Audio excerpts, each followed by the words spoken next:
Being famous kinda sucks, if you think about it. So, when I was younger, I've always thought about being famous, and I think that's naturally what happens when you watch a lot of movies and TV shows, and you just, see reoccurring patterns, right? The best of the best are always known, and they're always famous. But as I got older, I realized, hey, maybe fame is, a price to pay. I think it's really hard to talk about this without talking about fame first, because everyone has such a different idea of what that means. Like, obviously, people think of the big celebrities, but people don't really consider, let's say, influencers to be famous. I'm gonna cut that out right away. I think that if you're an influencer, you are still famous, like you're still facing a lot of the same issues broadly. I think to be famous is to be known. Like, you can be famous within a local community, or, a state, or anything, right? I'm going to talk about problems with fame on all these different levels. Starting with myself. I only have like 1.2 thousand subscribers.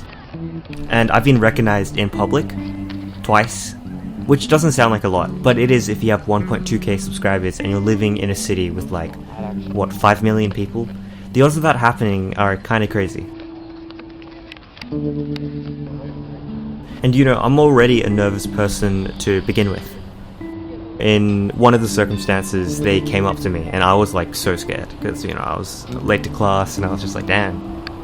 And then they were like, oh my god, you made that video on a study score or something like that. And I'm like, yeah, that was me. And it was just kind of awkward. Now, I'm imagining that, but 10xing that. Like, if I had 10,000 subscribers, would that happen 20 more times? I feel like by then I'd be used to it, but then 100,000, it'd happen 100 more times. And then soon, more often than not, that's every single day. And if you're going to the same places every single day, you're building a routine, people know where you are, and it gets kind of dangerous.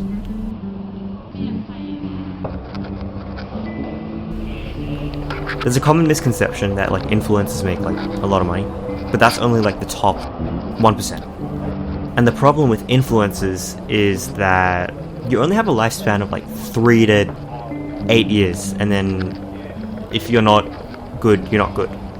Because people's attention spans are really short, generations age and all that stuff, but those 3 to 8 years are very volatile. There are so many stories of every major streamer being doxxed. You can search up I should be doxxed, and there's videos of him shaking. I remember when the person came up to me, I found it kind of awkward because they only saw such a small portion of me and my life, and they were you could tell they were making assumptions. And I couldn't imagine that if you're a political streamer or a gaming YouTuber, people imagine only being able to shop at night, or not being able to go watch a movie with your friends without it just being interrupted. There's a TV show right about now called Married at First Sight. In Australia, it's the largest TV show of all time. It's the most watched by the nation. What's really interesting is these people don't have control over their output. They are influencers per se, but the primary source you see them by is a show designed to make them look bad. Married at First Sight is where two people are randomly paired together to create drama, and they're put through all these tasks, and then they also hang around all these other couples, and it normally blows up. If you get a bad edit, or if you're not the nicest person for the period that the show's airing, you're basically guaranteed to be fired, harassed, stalked, all these stories about your past coming up. And I know people are going to say, oh, why couldn't you just be a nicer person?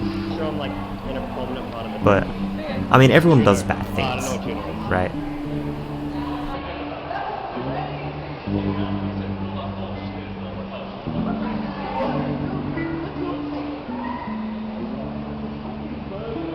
In Married at First Sight, a lot of these guys are contractors, or marketing agents, or salon owners.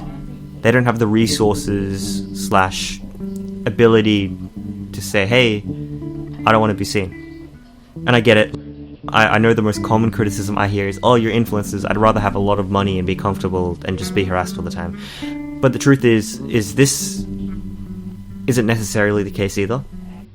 Let's talk about TV shows. So when they had the SAG-AFTRA strikes, I think I said it wrong, a lot of actors were going out of work. The whole strikes are about AI and people protecting their likenesses and ensuring that, they had a future.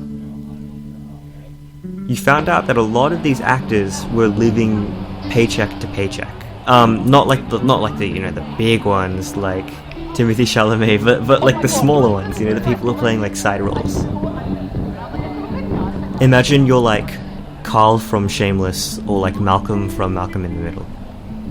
You get known for something, but that character isn't you, and then if you ever need to get like a normal job, you could be left like underskilled or underpaid, because the truth is Hollywood is an industry that's very much run by trends. When you get to like the higher like echelons and stuff like that, people want you to perform at the highest level, and this goes to like athletes and those are other types of fame too. I think all fame is temporary, but it's only natural to want to cling on to them. Like you'll see like a lot of like older boxers, MMA fighters start taking PEDs, performance enhancing drugs, to compete at the highest level that they have. A lot of celebrities, male and female, are pressured into getting plastic surgery. I swear, once you reach those upper echelons, it must feel like getting a lobotomy every single day. Because the amount of stimulus of just having every need catered to, being surrounded by the most annoying and vapid people would suck. I think one of the real killers of fame is that like when people feel like they've made it, they stop challenging themselves. So for a lot of artists it comes off as like really derivative or boring, and it takes away from the joy of the process, I guess. The most famous people on earth, like Michael Jackson and Elvis, were literally couldn't trust anyone because they had every need catered to, and people weren't able to tell them no. I think losing those genuine connections would honestly hurt the most, because how do you connect with people? At the end of the day, look, I'm hoping this YouTube thing turns into a side hustle. I'm happy to do my 3 to 8 years and earn enough money to buy a house. Give me fame. I want to be famous, guys. Ooh, fame is such a bad thing. If you don't like me, subscribe to me so I'll be famous and be tortured.